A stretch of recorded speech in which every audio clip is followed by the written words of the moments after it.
Hi guys, let's start the lecture now. Previous class में आपने पढ़ा था रेसिप्रोकल लेबलिंग। आई होप कि आपको वो समझ में आया होगा और उस पर आपने क्वेश्चन भी प्रैक्टिस कर लिए होंगे। अब आज की क्लास में हम लोग देखने जा रहे हैं उसी का नेक्स्ट टॉपिक है which is sensitivity of bubble tube. समझना, आपको याद होगा कि जब हमने थियोरलाइट आपको पढ़ाया था उसमें हमने आपको दो अलग अलग बबल ट्यूब समझाए थे। थियोरलाइट में एक होती है प्लेट पे लगी हुई प्लेट बबल ट्यूब और एक होती है टेलीस्कोप के पास में, इसको बोलते हैं अल्टीट्यूड बबल ट्यूब। आप जब बबल ट्यूब इंस्टॉल करते हो तो आप चाहते हो कि इसकी सेंसिटिविटी बहुत ही ज़्यादा हो ताकि आप एक्यूरेट से एक्यूरेट मेजरमेंट कर पाएं। मेजरमेंट को एक्यूरेट करने के लिए बबल ट्यूब का सेंसिटिव होना बहुत ज़रूरी है, तो आप चाहते हो कि बहुत ज़्यादा सेंसिटिव हो।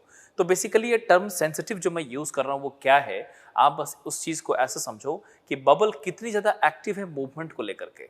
मतलब कि जब आप कभी भी टेलीस्कोप को टर्न करते हो या फिर आप जब कहीं पे भी अगर मान लो कि आपके पास फुट स्क्रू है, थियोडोलाइट है, उसके नीचे जो फुट स्क्रू लगी हुई उसको टर्न करने से bubble should be disturbed and it should change its position. तभी तो आपको मालूम चलेगा कि मैं बहुत ही ग्रेजुअली बहुत ही प्रिसाइजली टर्न करूं ताकि the instrument should be perfect vertical and telescope should be perfect horizontal. और इसके लिए आपने बबल ट्यूब लगा रखे हैं, तो बबल ट्यूब जितनी ज्यादा सेंसिटिव होगी आप उतना ही ज्यादा प्रिसाइजली वर्क कर पाते हैं। तो यहाँ पे बबल ट्यूब एक काफी इंपॉर्टेंट रोल प्ले करती है। तो ये क्या है बबल ट्यूब, किस तरीके से इंस्टॉल होती है, ये तो मैं आपको समझा चुका हूँ थ्योरेटिकल के डिस्कशन में, कितने होते हैं ये भी बता रखा हूँ। लेकिन अब उसी बबल ट्यूब को थोड़ा सा डिटेल करेंगे और उसमें देखेंगे कि उसके अंदर सेंसिटिविटी का क्या सेंस है। So let's start with sensitivity of bubble tube. You can write the next heading,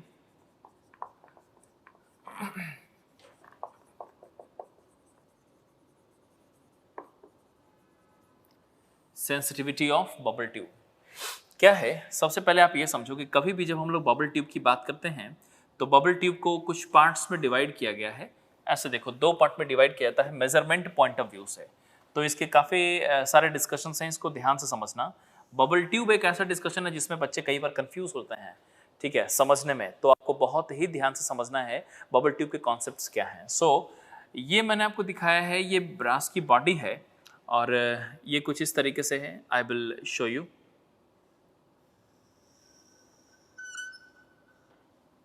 ठीक है, कुछ इस तरीके से है। सो बेसिकली कुछ ऐसा। और अब इसके ऊपर देखो तो एक ग्लास की कवरिंग लगी हुई है, कुछ ऐसा। यू नीड टू अंडरस्टैंड, ये जो पार्ट देख रहे हो ये कुछ ऐसा है बबल ट्यूब, और इस बॉडी को इंस्टॉल किया जाता है यहाँ पे कुछ ऐसे, ठीक है, कुछ ऐसे इस तरीके से इंस्टॉल किया जाता है। इंस्टॉलेशन होता है इसका प्लेट के ऊपर, horizontal plate and vertical plate के आसपास। ये जो आप देख रहे हो ये मेटालिक बॉडी है जो नीचे से है, लेकिन जो टॉप देख रहे हो वो एक ग्लास की कवरिंग है। ग्लास की कवरिंग में ग्लास के ऊपर ना कुछ मार्किंग किया रहता है जिसको हम लोग बोलते हैं ग्रेजुएशन ऑफ बबल ट्यूब। उसी ग्रेजुएशन के थ्रू आप सेंसिटिविटी का पता लगा पाते हो और इसके अंदर लिक्विड फिल्डअप होता है। तो बेसिकली लिक्विड दिखाने के लिए कुछ ऐसा समझ सकते हो कि bubble is something here and आपको यहाँ पे लिक्विड दिखाई देगी। तो मैं आपको सबसे पहले एक इंडेक्स दिखाता हूँ। So consider this particular point जो हमने मार्क किया, this one is 0, also known as the index, ठीक है। और उसके बाद दो पार्ट हैं, right hand side. So I will mark here, this one is the right hand side, RHS। Similarly this one is the left hand side, LHS, ठीक है। अब यहीं पे देखो, मैं बोलूं कि बबल की पोजीशन, कभी भी जब बबल की पोजीशन आप सोचते हो ना तो बबल की पोजीशन कुछ ऐसी आपको दिखाई देगी। This is something like this, bubble की पोजीशन। और ये बाकी यहाँ पे लिक्विड फिल्डअप है, ठीक है। सो अब यहाँ पे एक एक करके मैं जिक्र करता हूँ कि इस कर्व का क्या सिग्निफिकेंस है और इस बबल का क्या सिग्निफिकेंस है। पहले तो आप ये समझो कि कर्वेचर से सेंसिटिविटी का एक रिलेशन होता है। क्या है रिलेशन, ये थोड़ा सा आगे पहले मैं कुछ पढ़ा दूं फिर आपको समझाता हूं। लेकिन ये समझो कि कर्वेचर जो ये देख रहे हो ना ग्लास में जो कर्वेचर है, इसको बोलते हैं curvature of the bubble tube. तो बबल ट्यूब का जो कर्वेचर है इसकी रेडियस से रिलेट करता है कि भाई सेंसिटिविटी कैसी है। पहला तो एक पॉइंट। दूसरा पॉइंट, इसके ऊपर ग्रेजुएशंस मार्क्ड हैं, दिखाई दे रहा है आपको, जो हमने यहाँ पे मार्क कर रखे हैं ये ग्रेजुएशंस मार्क्ड हैं। इसको दो पार्ट में डिवाइड किया जाता है। एक इस जगह से आप इसको ऐसे मान लो कि this one is RHS side, right hand side, and this side we have LHS side. तो बबल ट्यूब के दो पार्ट्स हैं, LHS एंड RHS। इसके अंदर जो लिक्विड फिल्डअप की जाती है वो बेसिकली आप लिक्विड के बारे में ऐसा समझो कि कुछ ऐसा लिक्विड होता है, इट इज लाइक स्पिरिट, और आप ये समझ सकते हो इसका नाम कि इसके अंदर जो लिक्विड फिल्डअप की गई है वो बेसिकली अल्कोहल है, और क्लोरोफॉर्म का यूज कर लेते हैं, अल्कोहल का यूज करते हैं, क्लोरोफॉर्म का यूज करते हैं, क्योंकि जो लिक्विड होती है वो हमें कैसा चाहिए। लिक्विड का रिक्वायरमेंट ये होता है इस बबल ट्यूब के अंदर कि liquid should be the liquid which we are using in this bubble tube should be such that the viscosity of this liquid should be as lesser as possible in order to allow the faster movement of the bubble inside the bubble tube. तो bubble tube के अंदर जो liquid को fill up किया गया है इसकी viscosity बहुत ही कम होनी चाहिए, तभी बबल फास्ट मूव कर पाएगी। एक बात तो ये समझिए। दूसरा पॉइंट ये समझो कि लिक्विड हमने बताया कि कौन सा मटेरियल यूज करते हैं, तो मैंने बताया कि अल्कोहल यूज की जाती है पहला, दूसरा क्लोरोफॉर्म यूज की जाती है, स्पिरिटियस ये बेसिकली स्पिरिट वाली लिक्विड होती है, ठीक है, जिसकी विस्कोसिटी बहुत ही कम हो, जिसके कारण बबल का मूवमेंट फास्ट हो। आप ये समझो सेंसिटिविटी जो टॉपिक आप पढ़ रहे हो ना, उसका एक सिग्निफिकेंस इस तरीके समझो कि activeness of the bubble tube is basically called as the sensitivity. जैसे मान लो कि अगर मैं बोलूं कि बबल टर्न कर देने से, अगर मैं बोलूं कि थियोडोलाइट को हमने टर्न किया और बबल बहुत धीरे मूव कर रही है, तो वो बहुत ही कम सेंसिटिव हुई। और बबल को मैंने सिर्फ छुआ ही है और उससे बबल, मान लो कि हमने थियोडोलाइट को छुआ और बबल बहुत फास्ट मूव कर गई, तो वो बहुत ही सेंसिटिव कहलाएगी। मतलब कि हमारे कम से कम एफर्ट पे कितने ज्यादा से ज्यादा चेंजेस आते हैं बबल के अंदर, उसको बोलेंगे हम लोग ज्यादा सेंसिटिव हो जाना। ठीक है, अब इसको डेफिनेशन क्या है आगे मैं दिखाऊंगा, समझाऊंगा, लेकिन पहले आप इसका सिग्निफिकेंस समझो कि activeness of bubble is basically called as the sensitivity. ठीक है, अब एक्टिवनेस की कितना एक्टिव है और उसी का एक्टिवनेस पे फर्क पड़ेगा कि आपने कौन सा लिक्विड यूज किया है। जैसे कि अगर मैं मान लो कि वाटर यूज करूं, तो वाटर में एक तो है कि भाई वाटर आप यूज कर सकते हो, लेकिन इसके साथ प्रॉब्लम क्या आएगी ना कि इसकी फ्रीजिंग पॉइंट बहुत ही जल्दी आ जाती है वाटर की। वाटर के साथ क्या ड्रॉबैक है कि अभी आप दिल्ली जैसे जगहों पे है मान लीजिए, तो यहाँ पे अगर आपने बबल ट्यूब में वाटर फिल कर रखा है, ठीक है, तब तो ठीक है, तब तो यहाँ पे काम चल जाएगा। लेकिन अगर आप इसी को लेकर चले जाओ लेह लद्दाख जैसे जहाँ पे टेम्परेचर है माइनस में, तो उस जगह पे आप एक प्रॉब्लम फेस क्या करोगे कि जो वाटर आपने फिल्डअप कर रखा है ना, वो पहले से ही सेट होगा। आप चलो सोचो एक सिचुएशन कि आपने उसका थियोडोलाइट एक बॉक्स में है पहले से रखी हुई, आप लेह लद्दाख में गए, बॉक्स ओपन किया, थियोडोलाइट निकाला, ट्राइपॉड सेट किया, थियोडोलाइट रखा, लेवलिंग स्क्रू से फिक्स किया और आप लेवलिंग करने जा रहे हो आप, तो आपने देखा कि बबल कहाँ है, देखो कि बबल तो पहले से ही सेट हो रखा है क्योंकि वो फ्रीज हो चुकी थी लिक्विड, और बबल अब मूवमेंट, तो क्या आप वर्कआउट कर पाओगे? आंसर नहीं।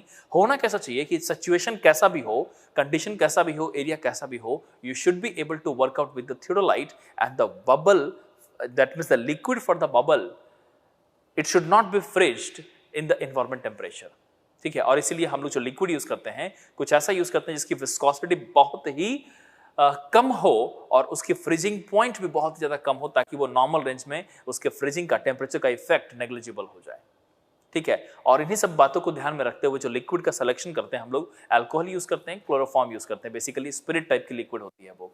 ठीक है, तो ये लिक्विड की कहानी हो गई। अब समझो कि अंदर में जो चैम्बर बना है ना, ऊपर से ग्लास की कवरिंग है और नीचे मेटालिक बॉडी है, तो अंदर में जो चैम्बर बना हुआ है इसमें लिक्विड की फिलिंग इस तरीके से की जाती है कि there will be some space for this empty space also, जिसमें एयर और वेपर का कॉम्बिनेशन होता है। तो आप ये समझो this particular is a liquid, ये जो देख रहे हो नीचे, ये जो हमने डॉटेड दिखा रखा है ये लिक्विड है, और यहां पे जो देख रहे हो आप this one is the bubble, तो ये एयर बबल है, यहां पे एयर गैप छोड़ा गया है।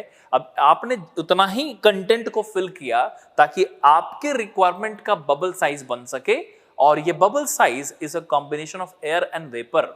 और इसीलिए जब आप क्वेश्चन सॉल्व करोगे तो कहीं कहीं पे इसका नाम लिखा रहेगा वेपर बबल, ध्यान रहे वेपर बबल।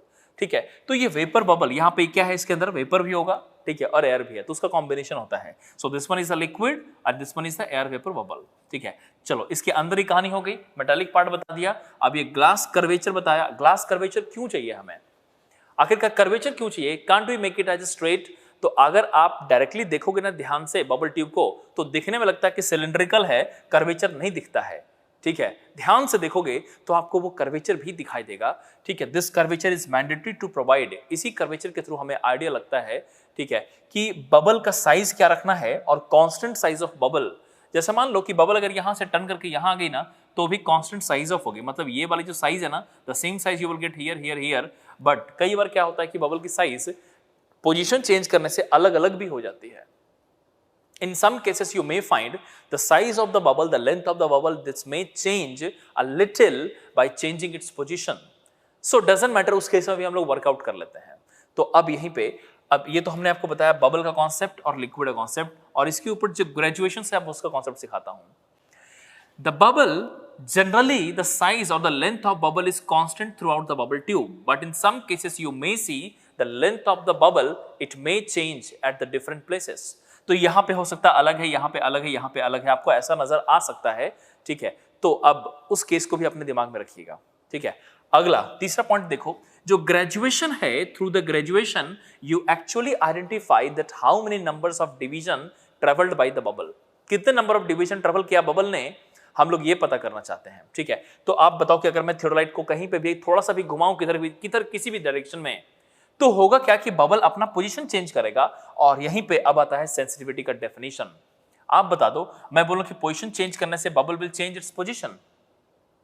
बबल को अगर मैं बोलूं थियोडोलाइट को थोड़ा सा आप टर्न कर दो, टेलीस्कोप को टर्न कर दो, या फिर मान लो वर्टिकल एक्सिस ऐसा हो जाए, तो उसकी वजह से होगा क्या, अगर मैं बोलूं लेवलिंग स्क्रू, फुट स्क्रू को अगर मैं थोड़ा सा और टाइट कर दूं या फिर थोड़ा सा लूज कर दूं, तो आप देखोगे कि बबल का पोजीशन एक्चुअली शिफ्ट हो रहा है। तो यहीं पे बात आती है कि what is the angle through which the bubble will shift through one division, एक डिवीजन से शिफ्ट हो जाएगी। So the angle which is required to shift the bubble from one division to the next division, एक division से move करवाने के लिए जो एंगल होती है उसको कही जाती है। और इसी को रिप्रेजेंट हम लोग मैंने एक पॉइंट तो आपको ये बताया कि activeness of the bubble in the bubble tube is called as sensitivity. It is just one definition, activeness. The same thing I'm representing numerically, and I'm saying this, that angular value per division is known as the sensitivity of bubble tube. मतलब कि एक division के कारण कितने angle का formation होगा, ठीक है, कितने एंगल की टिल्टिंग होगी, उसको हम लोग सेंसिटिविटी बोलते हैं। तो सेंसिटिविटी को रिप्रेजेंट करने का तरीका है एंगल। और इसमें ऐसा भी समझो कि मोर number of division travelled bye bubble, अगर मान लो कि सेम एंगल के थ्रू अगर ज्यादा डिवीजन ट्रेवल करती है तो बबल ट्यूब ज्यादा सेंसिटिव कहलाएगी। जैसे मान लो मैंने बोला कि थीटा एंगल से टर्न किया और बबल एक डिवीजन टर्न कर रही है, और दूसरी थियोडोलाइट में उसी थीटा से टर्न किया और बबल 3 डिवीजन ट्रेवल कर जा रही, तो ज्यादा सेंसिटिव कौन ही?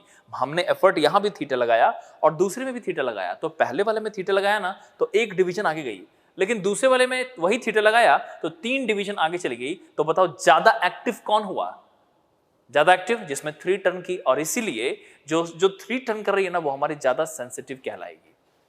तो सेंसिटिविटी का मतलब यहां पे समझो रिप्रेजेंट एंगल से होगा, लेकिन मीनिंग इसका एंगल नहीं है, मीनिंग है activeness. So basically we represent numerically by the angular value per division.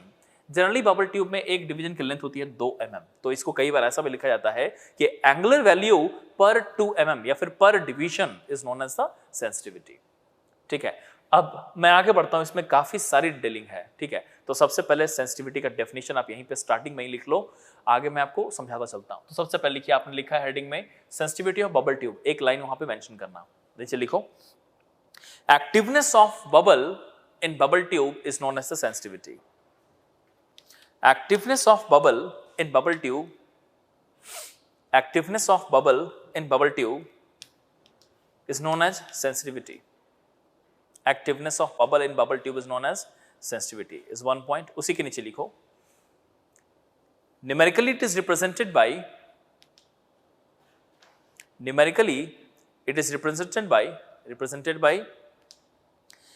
angular value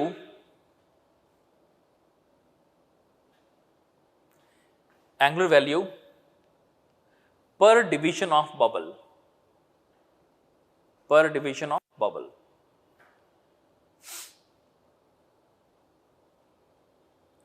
angular value per division of bubble. उसी के नीचे एक और पॉइंट लिखो,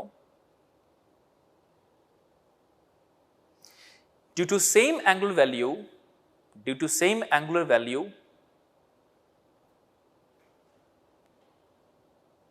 to same angular value, if bubble is changing more number of divisions due to same angular value, if bubble is changing more number of division, then it is called as more sensitivity. Then it is called more sensitive bubble tube. ऐसा कह लो, it is called more sensitive bubble tube. जैसे कि एक छोटा सा example दे दूं, एक है थियोडोलाइट P और दूसरा थियोडोलाइट है Q। P थियोडोलाइट में मैंने थीटा एंगल से टर्न किया, बबल ने 2 डिवीजन ट्रेवल किया हुआ है। उसी थीटा से मैंने दूसरे में भी टर्न किया और यहां पे बबल ने 5 डिवीजन से टर्न किया हुआ है। तो आप बताओ, मैंने थीटा एंगल पहले वाले में भी टर्न किया, थीटा एंगल दूसरे वाले में भी टर्न किया, लेकिन पहले में कितने नंबर ऑफ डिवीजन ट्रेवल किए? 2, दूसरे वाले में 4। तो बताओ ज्यादा एक्टिव कौन हुआ? 4 वाला। ज्यादा सेंसिटिव कौन हुआ? 4 वाला। इस तरीके से समझिए। आई होप कि आपको डेफिनेशन ऑफ सेंसिटिविटी अभी आपको क्लियर हो चुका होगा। और अब मैंने आपको यह बताया कि लिक्विड का यूज करते हैं, तो वहीं पे एक और पॉइंट मेंशन करो, liquid used in bubble tube. Liquid used in bubble tube, liquid used in bubble tube. सबसे पहला पॉइंट लिखो इसमें, अल्कोहल।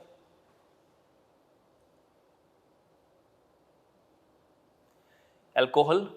दूसरा लिखो chloroform. Chloroform,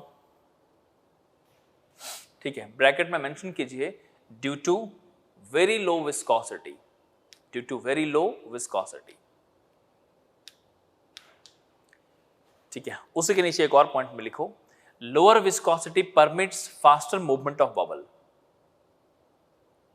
lower viscosity permits faster movement of bubble. Viscosity कम होगी तो बबल ज्यादा मूव करेगी। या फिर उसी के बाद को ऐसे बोल सकते हो ना कि विस्कोसिटी का कम होना, इसका मतलब फ्लूइडिटी का बढ़ जाना, ठीक है। सो lower viscosity faster movement of bubble, ठीक है। आगे अब देखो, मैंने आपको ये बता दिया। So bubble is basically the air gap.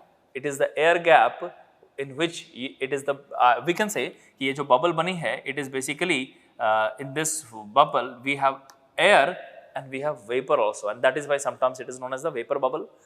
अब यहाँ पे एक चीज और भी समझाता हूँ कि नंबर ऑफ डिवीजन कहने का क्या सिग्निफिकेंस है। नंबर ऑफ डिवीजन, जैसे हम लोग बोलते हैं ना कि नंबर ऑफ डिवीजन इतना ट्रेवल कर गया, और कई बार हम लोग ये भी टर्म यूज करते हैं कि बबल इज एट सेंटर। जरा सोचो एक बार आप कि क्या बबल एक पॉइंट है? क्या बबल एक पॉइंट पे जो सेंटर पे चली जाएगी? जरा सोचो कि इस बबल ट्यूब में क्या ये वाली बबल सेंटर पे जाने का मतलब क्या है? ये तो लेंथ कवर करती है, तो इसका सेंटर पे कहने का मतलब क्या है? तो अब यहीं पे 2 चीज समझो। ये जो देख रहे हो ना बबल का ये वाला पार्ट, इसको बोलते हैं लेफ्ट एंड और ये है right and.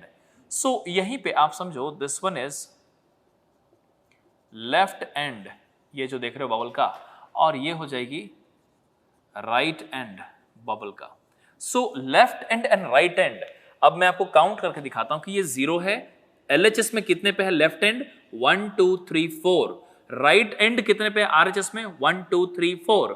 So whenever the LHS reading and RHS reading both are same, this particular condition is known as bubble is at center.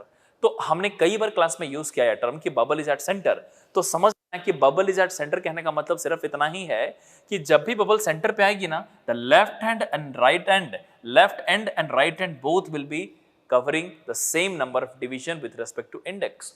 जैसे यहां भी 4 है, यहां भी 4 है, तो ये वाली बबल सेंटर पे है, यही इसका मतलब होता है। तो कभी भी जब बबल को आप सेंटर पे सेट करते हो ना, तो यही सिचुएशन को अचीव करते हो, LHS इक्वल टू RHS करते हो। इस पॉइंट को भी मेंशन करो आप। नीचे लिखो, whenever the left hand LHS reading and RHS readings are same, whenever LHS reading and RHS readings are same, bubble is considered at center. LHS reading and RHS readings are same, bubble is considered at center. उस case में bubble हम लोग centre पे कहते हैं, ठीक है। अब यहीं पे मैंने आपको ये तो बता दिया LHS reading RHS। अब यहाँ पे मैंने एक चीज और भी बताया था कि कई बार जब आप बबल को मूव करते हो, जैसे मान लो कि आपने थियोडोलाइट को टर्न किया किसी भी तरीके से, तो बबल अपना पोजीशन चेंज कर लेगी। तो उस केस में होता क्या है कि नंबर ऑफ डिवीजन कितना ट्रेवल किया है, इस बात को कैसे समझे कि नंबर ऑफ डिवीजन कितना ट्रेवल किया। तो अब इसी बात को मैं समझाता हूं कि कभी भी जब आपको पता करना है ना कि नंबर ऑफ डिवीजन कितना ट्रेवल किया, तो नंबर ऑफ डिवीजन ट्रेवल निकालने के लिए आपको सिर्फ यही चेक करना है कि लेफ्ट हैंड अभी कितने पे थी और चेंज करने के बाद कितने पे आई, फिर राइट हैंड पहले कितने पे थी बाद में कितने पे गई। ये जो चीज है ना चेक करना, बस यहीं से हम लोग नंबर ऑफ डिवीजन का कैलकुलेशन कर सकते हैं। बहुत सिंपल है पता करना।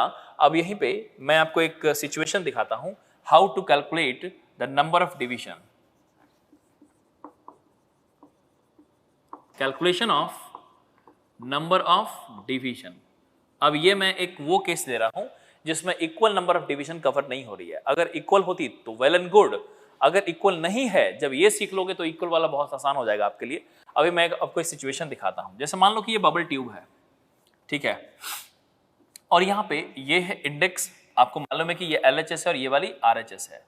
So this one is RHS and this one is LHS। अब यहीं पे बबल का पोजीशन पहले यहां था कुछ ऐसा, ठीक है, पहले यहां था। अब आपको मालूम चल गया ना कि पहले कहां था, ठीक है। अब यहां से I am going to give you some position. जैसे मान लो ये 14 पे है, ठीक है, ये 14 पे है और ये 6 पे है, ठीक है, ये 14 पे है और ये 6 पे है, और उसके बाद ये पोजीशन आ गई, ये यहां से मान लो शिफ्ट हो गया, दिस इज एट 9 शिफ्ट होने के बाद, और ये चला गया शिफ्ट होने के बाद यहां पे ये 14 से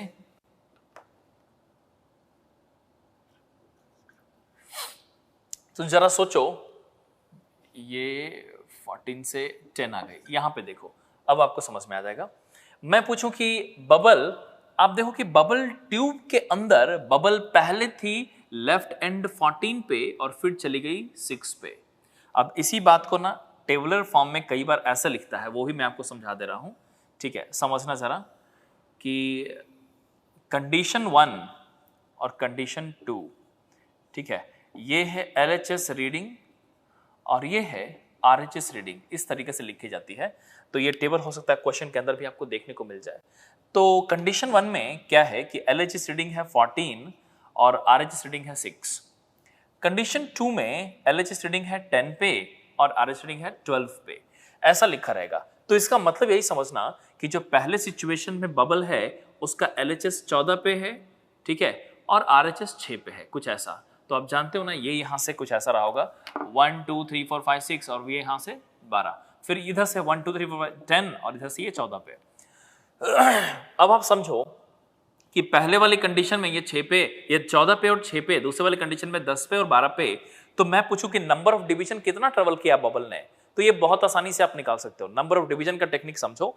करना क्या है ना, ऐसा सिचुएशन में सिर्फ ये चेक करना है कि पहले कंडीशन से दूसरे तक जाने में लेफ्ट एंड ने कितना डिवीजन ट्रेवल किया, और फिर ये भी सोचो कि राइट एंड ने कितना ट्रेवल किया। अब मैं आपको पूछता हूं कि लेफ्ट एंड ने कितना ट्रेवल किया नंबर ऑफ डिवीजन, सो मैं बोलूंगा NL की वैल्यू कितनी है, और साथ में ये बताओ कि राइट एंड ने कितना ट्रेवल किया, NR की वैल्यू कितनी है। तो आप खुद बता दो। यहीं पे आप समझिए इस बात को। आई कैन राइट कि left and NL is basically number of division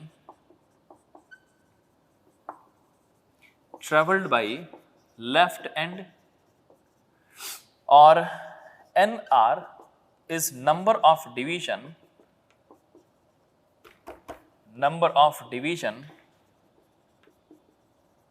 traveled by right end। अब आप खुद सोचो कि NL की वैल्यू क्या लिखोगे। तो लेफ्ट एंड, बबल की जो लेफ्ट एंड है वो कहां से कहां चली गई, 14 पे पहले थी पहले कंडीशन में, और वो 10 पे चली गई, तो कितने से ट्रेवल किया, तो NL की वैल्यू आप लिखोगे दिस इज इक्वल टू 4। और NR की वैल्यू आप बता दो पहले कितने पे थी, 6 पे, कहां चली गई, 12 पे, तो ये कितनी हो गई, 6, 6 से 12 गई तो 6। अब यहीं पे मैं एक चीज पूछूं, ये बराबर भी हो सकती थी, लेकिन क्या है ना, मैंने आपको क्या बताया कि लेंथ ऑफ बबल, जो बबल की साइज है ना यहाँ पे, जरूरी नहीं है कि यही हमेशा रहे, कई बार चेंज भी हो जाती है। तो वो भी कंडीशन आपको क्वेश्चन में देखने को मिल जाएगा। तो हमेशा आइडियल केस लेके मत चलना कि हमेशा आपको इक्वल लेंथ की बबल दिखाई देगी। इक्वल लेंथ की होती तो क्या होता ना कि जितना लेफ्ट हैंड ट्रेवल करती उतना ही राइट हैंड ट्रेवल कर जाती। लेकिन इंटेंशनली मैंने आपको ऐसा केस दिया जिसमें इक्वल लेंथ नहीं है, इसमें लेफ्ट हैंड ने जो ट्रेवल किया, राइट हैंड ने जो ट्रेवल किया, वो दोनों अलग अलग है। अब इस केस में मैं पूछूं कि बबल ने कितना ट्रेवल किया, अभी तक हम लोग लेफ्ट एंड राइट एंड के टर्म्स में कर रहे थे, बबल ने कितना ट्रेवल किया, तो number of division travelled by the bubble अगर आपको निकालना हो तो इट इज वेरी सिंपल। अब यहां पे ना इसी बात का बुक्स में फॉर्मूला लिखा रहता है, ठीक है, कैलकुलेट करने का फॉर्मूला लिखा रहता है कि अब ये अलग अलग कि इसमें लेफ्ट एल और आर के टर्म्स में होता है कि L1 और L2 R1 R2 के टर्म्स में फॉर्मूला बनता है।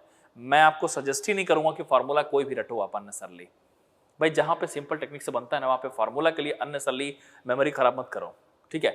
मैं आपको टेक्निक बताता हूं, इट इज वेरी सिंपल। करना क्या है, number of division travelled by left and, number of division traveled by right end, take the average value, that is the number of division traveled by the bubble. Simple. So here if I write what is the number of division traveled, simple I will write number of division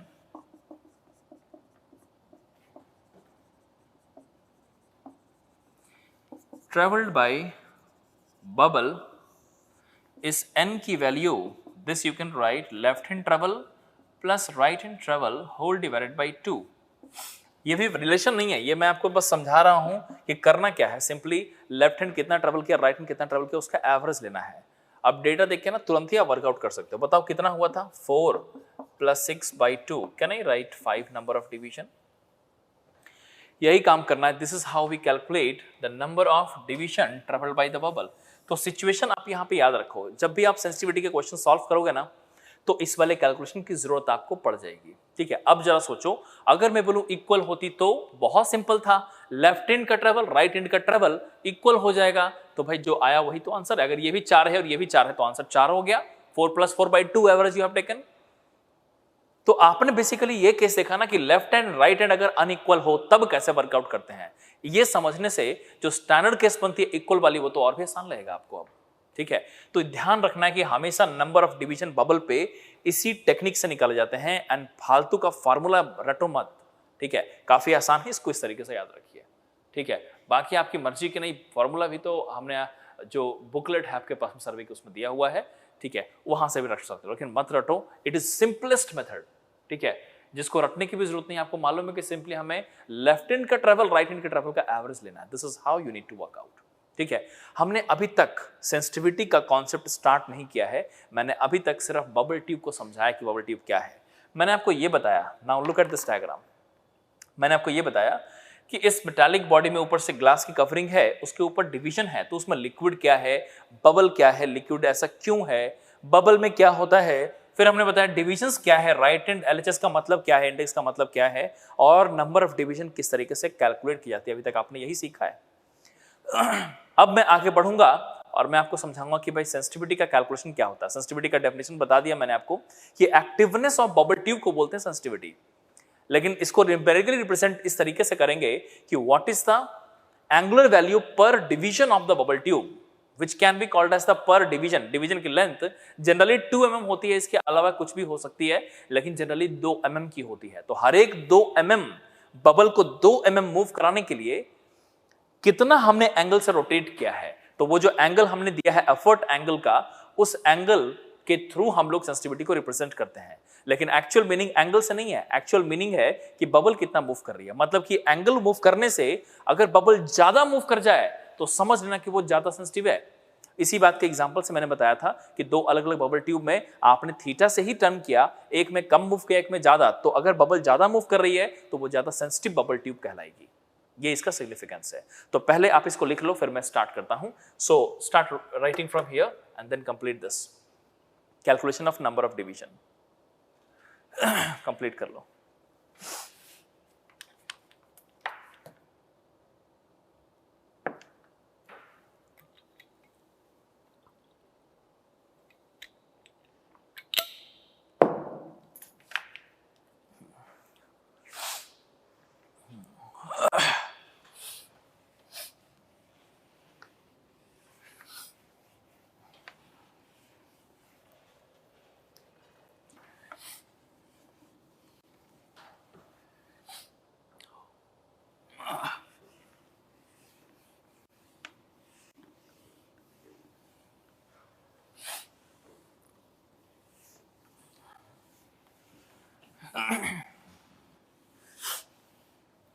देखो अब यहां से ना condition सोचिएगा कि bubble tube की sensitivity क्या है और किस तरीके से है। तो इसको समझाने के लिए मैंने आपको बताया कि बबल कहाँ है, बबल ट्यूब के अंदर, और बबल ट्यूब के अंदर एक कर्वेचर रखी गई है। कर्वेचर का ऑब्जेक्टिव क्या था, क्यों रखा कर्वेचर, ताकि लिक्विड फिलअप करें आप तो एक कांस्टेंट साइज की बबल बन सके, ठीक है। लेकिन कई बार ऐसा भी होता है कि वो नहीं बन पाती है, ठीक है। अब मैं बोलूं कि बबल वो मूव करेगी उसी कर्वेचर पे, आप टेलीस्कोप को, थियोडोलाइट को जैसे भी टर्न कर दो, वो बबल का मूवमेंट तो उसी कर्वेचर पे होगी। मतलब कि जो कर्वेचर है, जो कर्व है, जो रेडियस है, वो तो फिक्स है ना, कि जो हमारी बबल की मूवमेंट कर्वेचर है वो फिक्स है।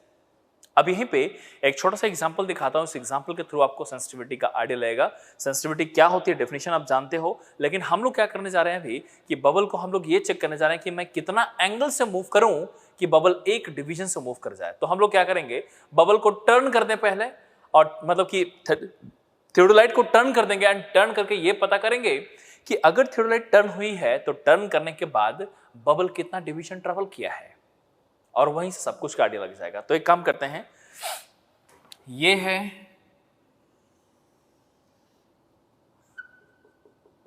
लेवलिंग स्टाफ, ये है लेवलिंग स्टाफ, और यहां पे हमने इंस्ट्रूमेंट सेट किया। इंस्ट्रूमेंट को सेट किया मैंने किसी ए पोजीशन पे, ठीक है। अब यहां पे इंस्ट्रूमेंट सेट किया है और इसके थ्रू हमने पहले इंस्ट्रूमेंट को प्रॉपरली लेवल कर लिया। So this instrument is properly level at O position. हमने ओ के कॉरेस्पॉन्डिंग सेट किया।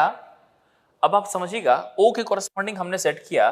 So basically when the instrument is set up at O, we have this particular the vertical axis, ठीक है, and properly बहुत ही precisely level किया। Bubble is currently at centre, and you know the meaning of the bubble is at center, that LHS reading, RHS both are same. In this case, the line of sight is perfectly horizontal. So whatever is the reading, I am marking it as S1. After that, I am turning the position. So what I am going to do? So first, after setting the instrument at O, we have a theodolite perfectly leveled, precisely leveled, in which the bubble we have set up at center. And then we have this vertical axis, and this one is the line of sight, and the reading taken S1. After that, हम लोग क्या कर रहे हैं, उसके नीचे ना foot screw लगी होती है। मैंने फुट स्क्रू को टर्न किया तो बताओ थियोडोलाइट क्या हो जाएगी, टिल्ट हो जाएगी। मैंने फुट स्क्रू को टर्न किया तो फुट स्क्रू को टर्न करने के बाद ये पूरी थियोडोलाइट टिल्ट हो जाएगी, और जैसे ही फुट स्क्रू को टर्न किया वो टिल्ट होगी, तो जितने से ये टिल्ट होगी उतना ही से हॉरिजॉन्टल भी टिल्ट हो जाएगी। आपको याद है ना, horizontal axis, line of site. जरा एक बार याद करो, लाइन ऑफ साइट जिसको हम लोग लाइन ऑफ कॉलिमेशन भी कह रहे थे, जब बबल सेंटर पे है तो वो हॉरिजॉन्टल लाइन थी। तो हॉरिजॉन्टल लाइन जो लाइन ऑफ साइट वाली है, एक्सिस नहीं बोल रहा हूं, हॉरिजॉन्टल लाइन बोल रहा हूं, ठीक है। मतलब line of site bubble centre पे रखने के बाद जो लाइन बनती है उसको हॉरिजॉन्टल लाइन बोलते हैं। और एक्सिस किसको बोल रहे थे आप, कि टेलीस्कोप जिसके अबाउट मूव कर रही थी वो हॉरिजॉन्टल एक्सिस थी। लेकिन मैं अभी एक्सिस की बात नहीं कर रहा हूं, मैं लाइन ऑफ साइट बोल रहा हूं। Keeping the bubble to the centre, the line of sight will be perfectly horizontal, which is this, right. अब ये वाली जो लाइन ऑफ साइट है, ठीक है, जरा सोचो, वहीं पे you have vertical axis also. Can I write the vertical axis and line of sight are perfectly perpendicular like this, ठीक है। अब मैं बोलूं कि थियोडोलाइट को मैंने फुट स्क्रू से टर्न किया तो होगा क्या, फुट स्क्रू से टर्न करोगे तो it will tilt something like this, ऐसा टिल्ट। अब जरा सोचो, जितने से ये वर्टिकल एक्सिस टिल्ट हो गया उतना ही से हॉरिजॉन्टल एक्सिस भी टिल्ट हो जाएगा। So take one example, now we have this tilting, ये मैं एंगल से टिल्ट किया कुछ ऐसा, and now what will happen, this particular is tilted something like this, and then this particular is tilted something like this. So जरा सोचो यहीं पे कि ये पहला पोजीशन था, और जब ये वाला पोजीशन है ना, this is position number 1, you need to understand, and this is position number 2। ध्यान से समझना, जब इंस्ट्रूमेंट को हमने ओ पे सेट किया तो कीपिंग, और we can say precisely level करने के बाद, this one is the vertical axis and this one is the horizontal line of sight, since the bubble is at center. Later on, what we have done, we have simply turned the foot screw of the theodolite, due to which the instrument becomes tilted something like this, and the horizontal line also becomes tilted something like this. Now in this condition you have a reading as S2. So this reading is S2. Now think about can I write this particular angle of tilt theta and this particular angle of tilt theta both will be same? Vertical axis turn किया ना, तो अब यहीं पे मैं बोलूं कि ये जो टिल्टिंग एंगल है, यहीं पे सोचो जितना भी थीटा एंगल है वो सेम हो जाएगी। अब यहीं से मैं रिलेट करता हूं कि बबल के साथ क्या होगा। अब ये तो आप समझ लिए, अब यहां से मैं रिलेट करूं तो पहले आप ये समझो, समझना ध्यान से, कि मैं बोलूं कि इस पर्टिकुलर थीटा एंगल से ये हमारी डिस्टेंस है, ध्यान से रहे, from instrument, this one is the instrument position and this one is the staff position. So this one is the distance known to us and this one is the staff intercept. Staff intercept कहने का मतलब difference of the height, difference of the staff reading. So staff intercept, I can write this S is equal to S2 minus S1. So सबसे पहले तो ये बताओ, can I write this tan theta is equal to, theta की value बहुत ही कम, क्योंकि हमने फुट स्क्रू टर्न किया ना, तो थीटा की वैल्यू बहुत ही कम रखा था, तो उसकी वजह से I can write this theta is equal to, theta equal to l upon r होती है ना, एल अपॉन आर, तो वहां से can I write it is nearly this theta is equivalent to s by d. अगर ये ज्यादा होती ना तो हम लोग को ऐसा लिखना पड़ता, tan theta equal to this p upon b, that means s upon d। तो tan थीटा, आप जानते हो कि जब थीटा की वैल्यू बहुत स्मॉल होती है तो tan theta can be written as the this particular theta, tan theta is same as the theta value, जब थीटा की वैल्यू बहुत ही कम होती है तो हमने डायरेक्टली थीटा की वैल्यू कम ले रखी है और वहां से हमने लिखा है this is s by d. ठीक है, ये s बाई डी है। अब ये एक सिचुएशन हमने बताया कि इंस्ट्रूमेंट को यहां पे रखने के बाद we have turn with theta angle, और ये थीटा एंगल से टर्न करने के बाद you have this S and you have this D। अब एक चीज और आते हैं कि बबल ट्यूब के अंदर क्या हुआ होगा। अभी तक हमने आपको क्या बताया, सिचुएशन प्रॉपरली समझिएगा आप, ये एरिया ना आसानी समझ में नहीं आएगा, इसलिए बहुत ध्यान समझना। इतना एक्सप्लेन हमने इसीलिए किया है ताकि आपकी अंडरस्टैंडिंग बहुत ही प्रॉपर हो जाए इस एरिया में। ठीक है, सेंसिटिविटी को बहुत ही ध्यान से समझना, किस तरीके से बबल ट्यूब मूव करती है, क्या है, किस तरीके से फुट स्क्रू चेंज किया। यहां पे वो वाली बात मैं फिर से रिपीट कर देता हूं। First we have fix the instrument at position O, keeping the precisely it levelled, and then we have vertical line, we have the line of sight, then we have धीरे धीरे हमने रिलीज किया foot screw को, it has turn with theta angle, this also turn with theta angle. Due to this turning can I say the bubble will change its position. तो bubble अपना position change करेगा, तो वो जो जैसे ही बबल अपना पोजीशन चेंज किया, मैं मान लेता हूं कि बबल में n नंबर ऑफ डिवीजन की चेंजिंग आ गई। So now you need to understand. अब जरा यहां से मैं आपको दिखाऊं, bubble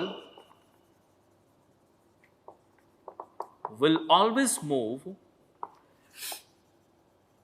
on curved path. Curved path कहां पे, तो ये था ना कुछ ऐसा, ये कुछ ऐसा, और ये हमेशा इसी कर्व पे मूव करेगा।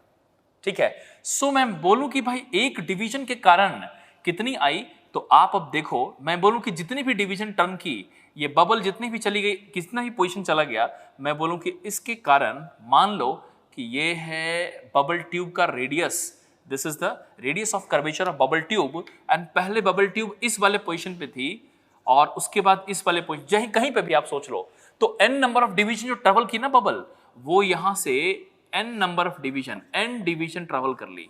ठीक है, और ये एंगल भी तो उतना ही होगा ना, इसके सेंटर पे भी जितना भी एंगुलर डिवीजन ट्रेवल किया, दैट इज थीटा। अब यहीं पे what I can right, if you have every one division, if the length of one division suppose is L।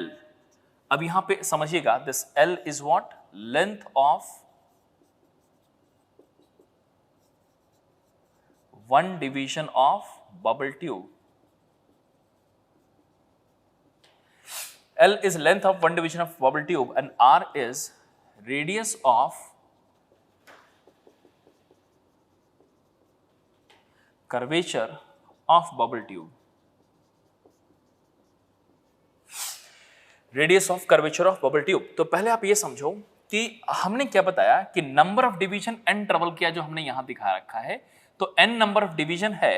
सो आप बता दो यहीं पे कि जो एंगल यहां से ऐसे टर्न किया, टिल्टिंग किया ना हमने थियोडोलाइट का, तो हमने फुट स्क्रू को लूज करके टिल्ट किया, तो जो एंगल थियोडोलाइट ने यहां पे बनाया उसी एंगल से बबल भी उस कर्वेचर पे मूव कर जाती है। इस कर्वेचर पे उसी थीटा एंगल से चेंज की, तो मान लो यहां से यहां या फिर किसी भी पोजीशन, किसी भी तरीके से सोच सकते हो आप।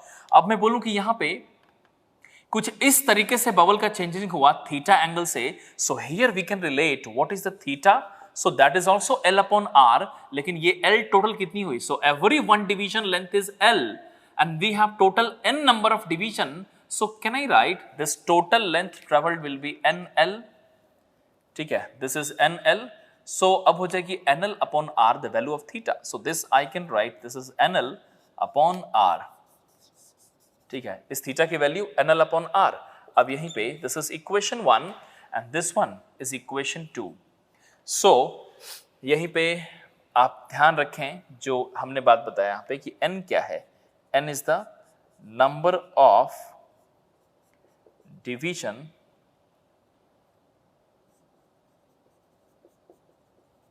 traveled by bubble due to theta angle, due to theta angle। So अब ना पहले नोटेशन समझ लो आप। यहां से मैं शुरुआत करता हूं फिर से, और पहले इस वाले डायग्राम से स्टार्ट करता हूं। देखो, इंस्ट्रूमेंट रखा O पे, स्टाफ रखा आगे D डिस्टेंस पे, प्रॉपरली लेवल्ड किया इंस्ट्रूमेंट को, और लाइन ऑफ साइट से हमने S1 रीडिंग ले ली पहले केस में। उसके बाद फुट स्क्रू को लूज किया तो इंस्ट्रूमेंट हमारी टिल्ट हो गई, और उसके बाद लाइन ऑफ साइट भी हमारी टिल्ट हो गई थीटा एंगल से। ये जो थीटा एंगल से टिल्ट हुई है ना, उसी थीटा के कारण बबल भी हमारा पोजीशन चेंज करेगा, और बबल कुछ ऐसा जहां पे भी था वहां से बबल चेंज करके चला गया। मान लेते हैं कि n डिवीजन ट्रेवल कर लिया बबल ने, n डिवीजन, तो बबल जिस कर्वेचर पे n डिवीजन चेंज कर रहा है ना, उस कर्वेचर के सेंटर में भी हमारी सेम एंगल बन रही है थीटा। अब ये रेडियस r है और ये हमारी एक डिवीजन की लेंथ अगर L है, तो टोटल ट्रैवल कितना हुआ n into L, तो यहां से relation this is NL upon R is theta। So basically now we have two different relations of theta, we can write NL upon R and we can write S upon D। इन दोनों को club करो, can we write this theta is equal to, अब देखो from equation 1 and 2, इन दोनों से we can conclude as theta is equal to NL upon R is equal to S upon D, ठीक है। सो ये थीटा की वैल्यू है। अब जरा याद करो कि सेंसिटिविटी किसे कहते थे, तो आप बोलते हैं सेंसिटिविटी, डेफिनेशन आपने क्या पढ़ा था कि it is activeness in the bubble tube. Bubble tube कितनी एक्टिव है उसको रिप्रेजेंट कैसे करते हो, तो आप बोलोगे एंगुलर वैल्यू पर डिवीजन। ये एंगुलर वैल्यू कितने डिवीजन का है, n डिवीजन का, तो एक डिवीजन की सेंसिटिविटी कितनी होगी। सो यहीं पे उसको बोलेंगे हम लोग sensitiveness, sensitiveness that means angular value per division, so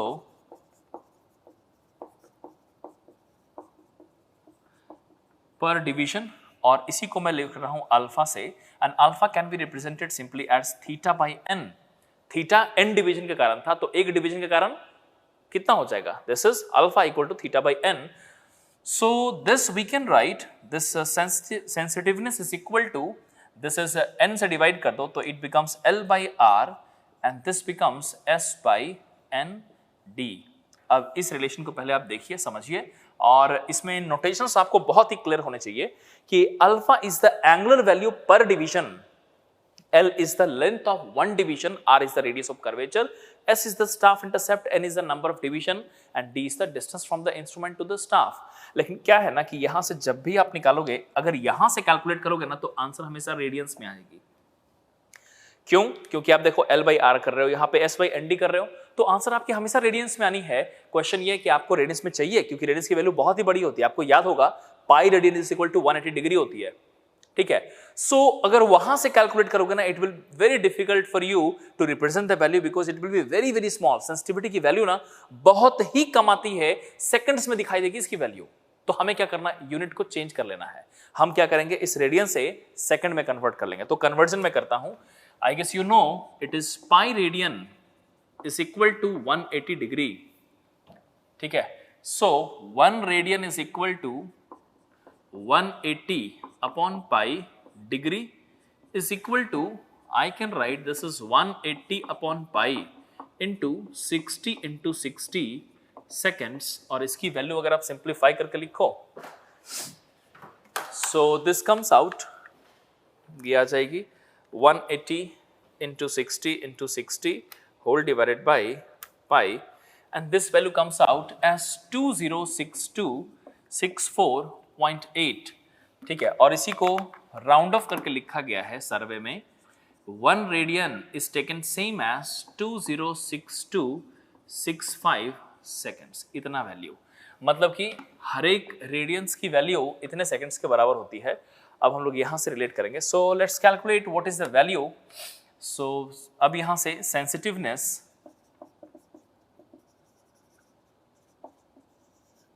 alpha is equal to L by R into 206265 seconds, और वही अल्फा की value this is S by N D into 206265 seconds. आप देख लो, ये हमारे रिलेशन है। क्वेश्चन में कई बार लिखा मिलेगा कैलकुलेट सेंसिटिविटी, कई बार लिखेगा सेंसिटिवनेस, एक ही बात है, ठीक है।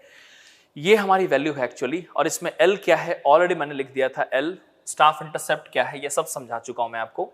तो अब ये तो हमने आपको बताया कि कॉन्सेप्ट क्या है, इसके बाद कुछ और भी चीजें हैं इसमें कि डिपेंडेंसी किस पे आती है वो भी है, लेकिन पहले आप इसको लिख लीजिए। आई होप कि आपको ये समझ में आया होगा, ठीक है। और अगर थोड़ा सा भी डाउट आ रहा है तो वीडियो को फिर से प्ले कीजिए और फिर से देखिए आप, ठीक है। सो लेट्स स्टार्ट विथ, पहले इस डायग्राम से स्टार्ट करना, और इस डायग्राम को बोर्ड में ना इस तरीके से दिखाओ, यहां से इस साइड पहले एक बार दिखा दो, फिर सेकंड पार्ट दिखाना।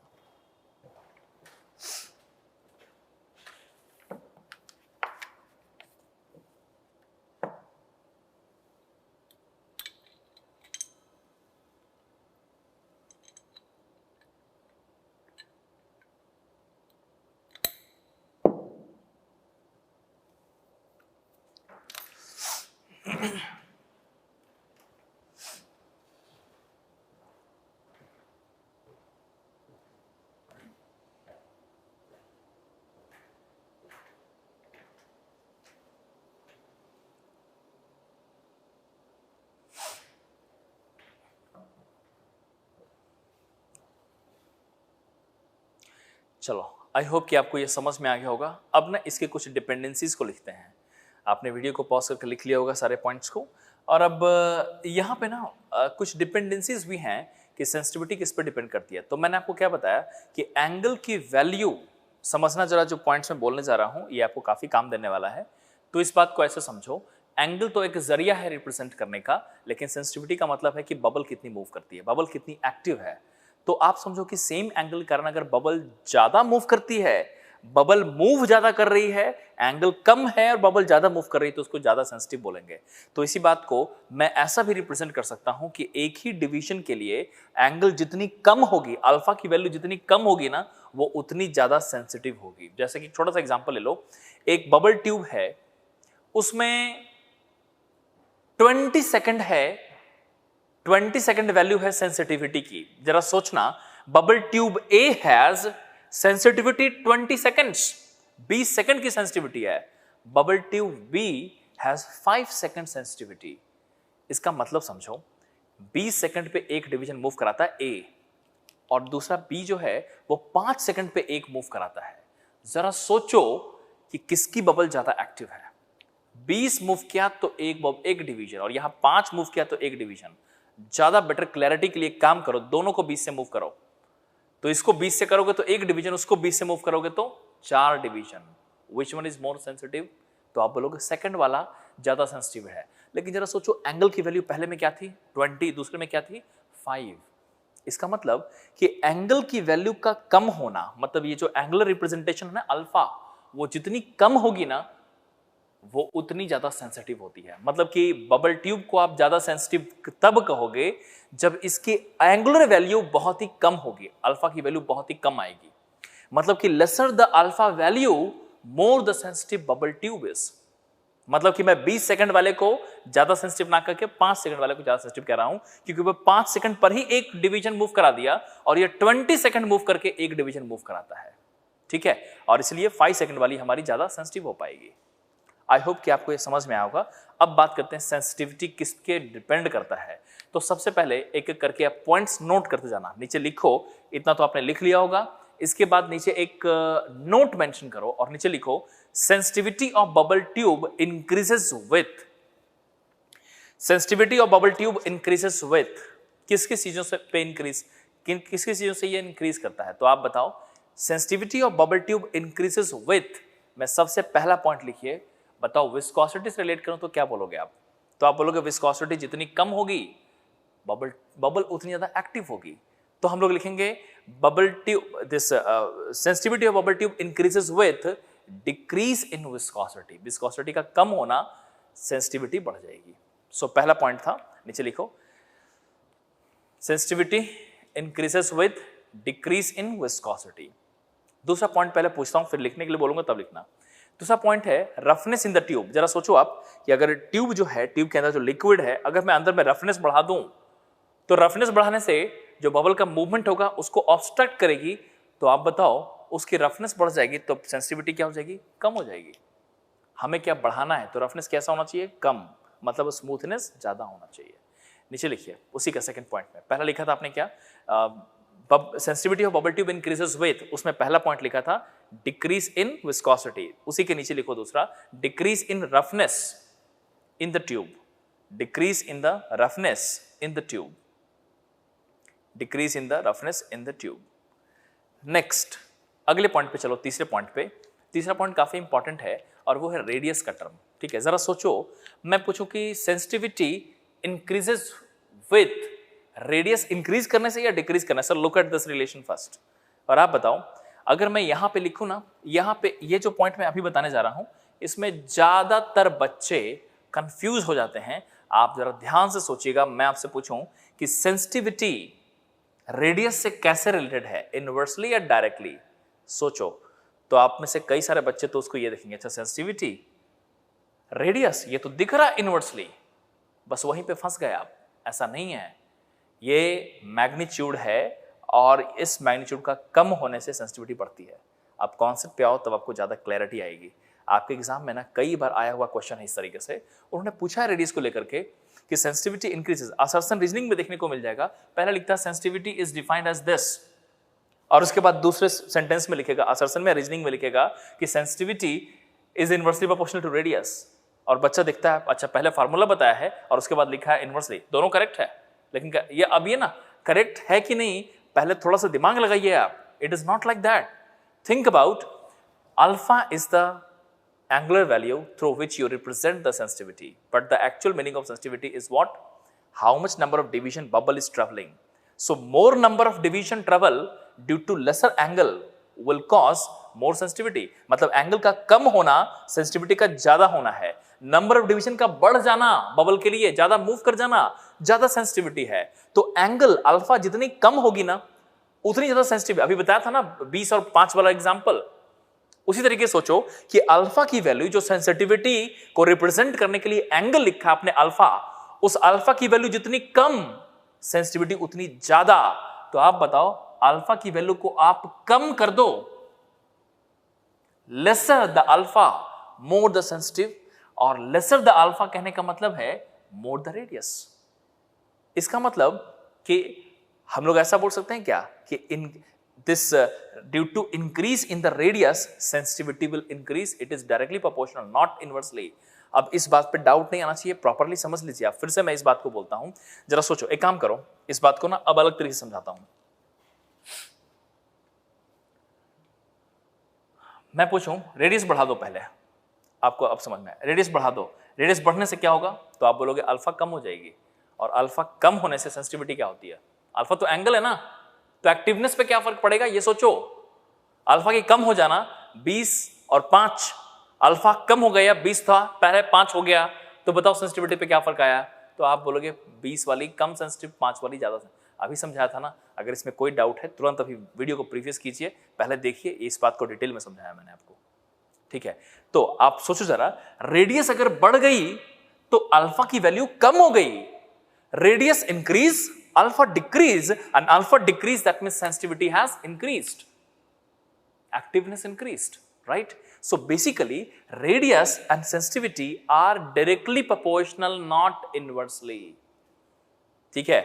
सो हम लोग ऐसा लिख सकते हैं कि sensitivity of bubble tube increases with increase in the radius of curvature, increase in the diameter.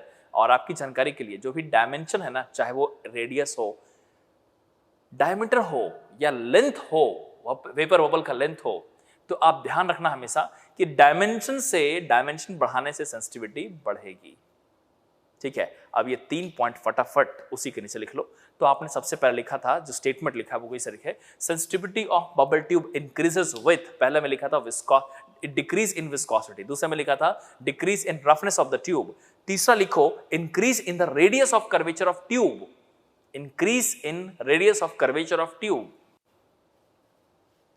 Increase in radius of curvature of tube, चौथा लिखो increase in diameter of tube, increase in diameter of tube, increase in diameter of tube, और पांचवा लिखो increase in length, increase in length। अब सब मिला के आपने जो पॉइंट्स लिखे हैं मैं आपको समराइज करता हूं। सेंसिटिविटी की वैल्यू हमेशा बढ़ जाएगी, तो sensitivity of bubble tube increases with, point by point आपने लिखा है। पहले पॉइंट में लिखा है डिक्रीज इन विस्कोसिटी, दूसरे में लिखा है डिक्रीज इन रफनेस, और उसके बाद लिखा है increase in radius of curvature of tube, फिर लिखा है इंक्रीज इन डायमीटर, फिर लिखा है इंक्रीज इन लेंथ। ये इसकी डिपेंडेंसी थी। आई होप कि आपको समझ में आया होगा। अब मैं इस टॉपिक को यहीं पे क्लोज करता हूं और हम लोग करेंगे न्यूमेरिकल सॉल्व। आप जानते हो कि नंबर ऑफ डिवीजन कैसे निकाली जाती है, आप जानते हो कंपैरिजन कैसे करना है, और अभी आपको पूरा कैलकुलेशन मालूम है। क्वेश्चन कई तरीके के पूछे जा सकते हैं, जिसका बेस्ट कॉम्बिनेशन अभी तक जो क्वेश्चन आए हुए हैं उसमें से हमने ऑलरेडी वर्कबुक में रखे हुए हैं, उसको देख करके आप इस कॉन्सेप्ट को सीख पाओगे। So now turn the workbook and see question number, two different questions I am giving you, that is question number 55 and 56. So turn this and solve 55 and 56.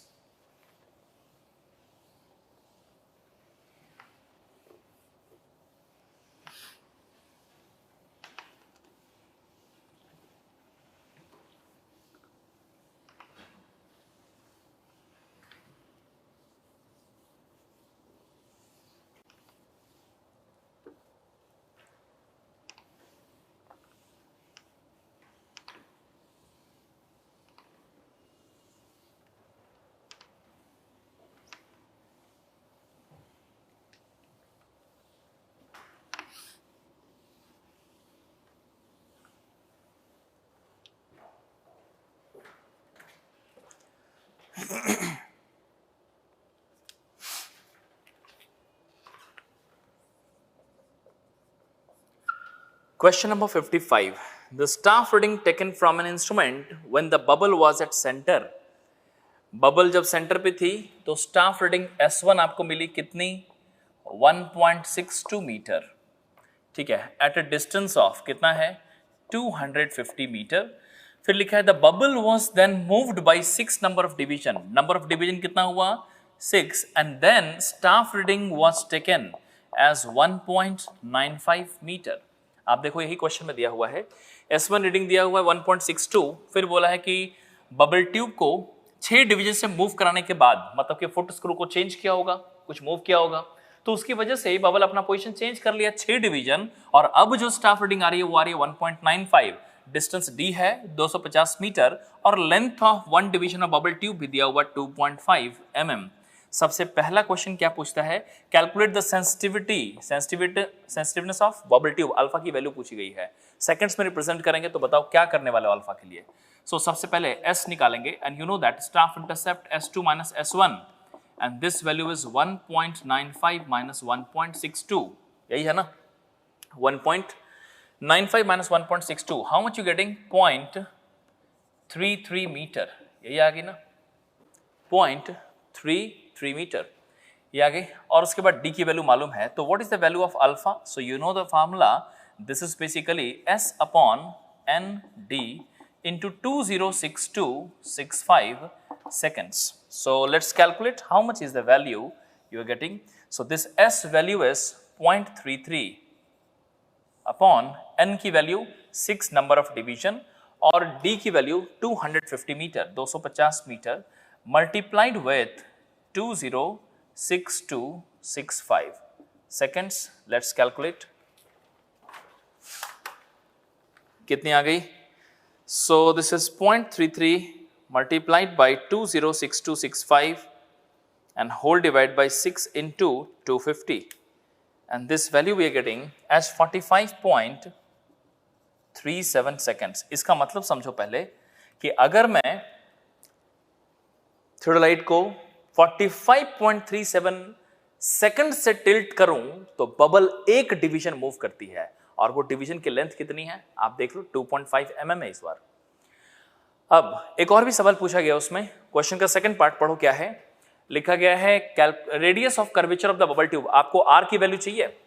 तो सेकंड पार्ट के लिए what we can do, this B part of the question we can write for this B part, जब आपको मालूम चल गया है कि अल्फा की वैल्यू क्या है तो हम लोग वहां से रिलेट कर सकते हैं, and we know that alpha is basically L by R is equal to S by ND, यही है ना, यहां से रिलेट कर लेते हैं और इक्वेशन बना लेते हैं, this is L upon R is equal to S by ND, तो यहां पे ये हो जाएगी 2.5 into 10 to the power -3 whole divided by R is equal to S 0.33 divided by 6 into 250.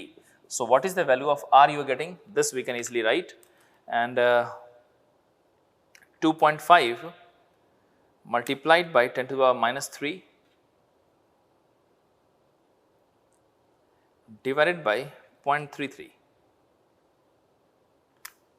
into 6 into 250, and this value we are getting 11.36 meter.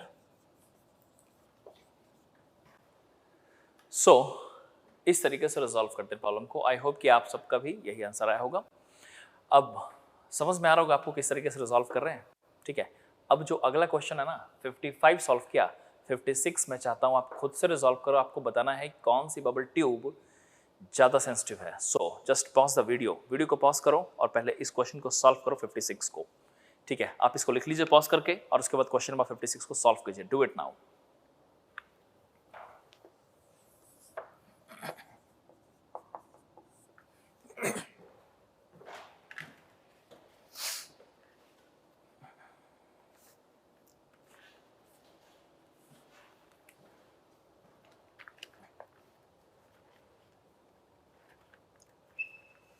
So question number 56 में देखो तो दो बबल ट्यूब हैं, तो मैं सबसे पहले बबल ट्यूब ए और बी के लिए दिखाऊं।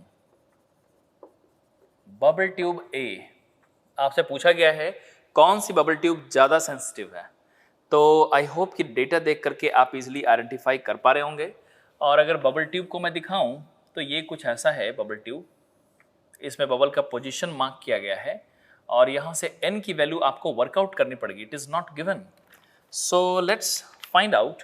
13 है और 5 है, this one is 5 and this one is 13। उसके बाद 8 है और 12 है, 8 है ठीक है और 12 है। तो मैं पूछूं कि NL की वैल्यू कितनी है, ये चेक कर लो NL, ठीक है, और ये चेक कर लो NR। So I can right the number of division, basically NL की वैल्यू कितना लिखोगे, NL हो जाएगी 13 - 8 और NR हो जाएगी 12 - 5। चेक कर लो, ये आ जाएगी 5 और ये आ जाएगी 7। तो बताओ नंबर ऑफ डिवीजन कितनी हो जाएगी, 5 + 7 / 2 86। अनइक्वल वाला भी केस आ गया ना। तो इस तरीके से आपको समझ में आया bubble tube A.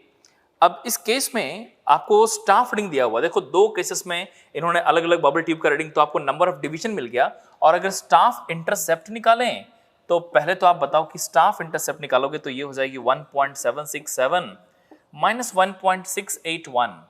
What is the value we getting, so let's check. ये आ रही है 1.767 - 1.681। This value comes out as 0.086, ठीक है। So what we can write the alpha A value, alpha A value अगर निकालें तो ये हो जाएगी S upon ND into 206265 seconds, and this value comes out as 0.086 whole divided by N की value 6 into D की वैल्यू कितना है, डिस्टेंस दिया हुआ है 100 meter multiplied by 206265 seconds. What is the answer we have?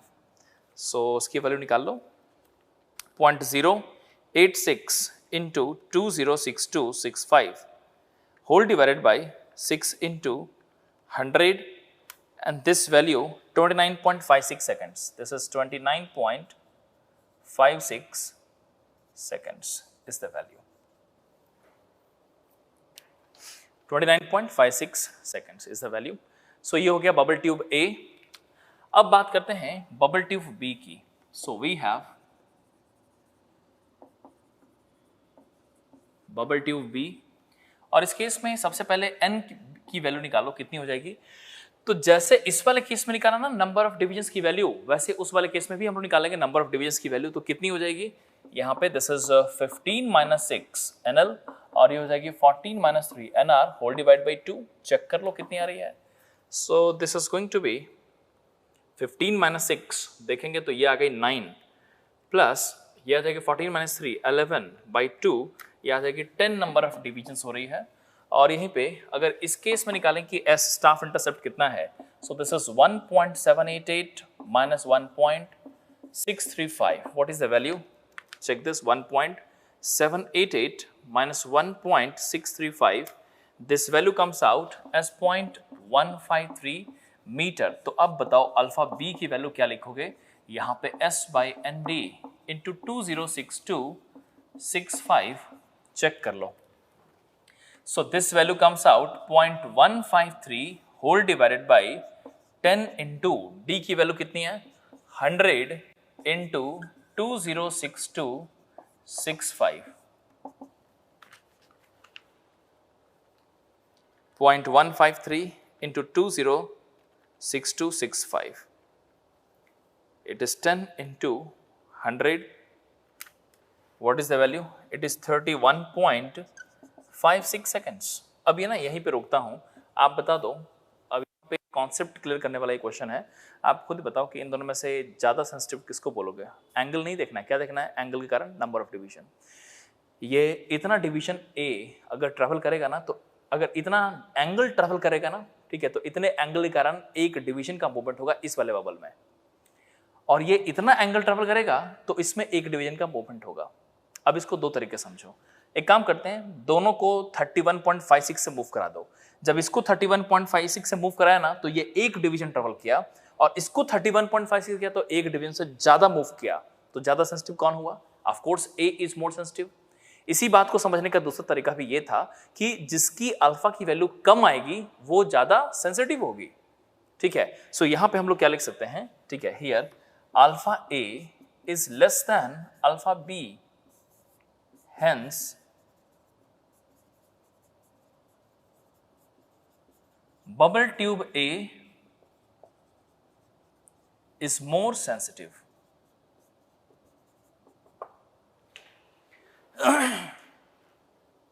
Bubble tube A is more sensitive. So I hope कि आपको ये समझ में आया होगा. So आप इसे लिख लीजिए. अब I hope कि आपने सब करेक्ट आंसर भी किया होगा इस क्वेश्चन का.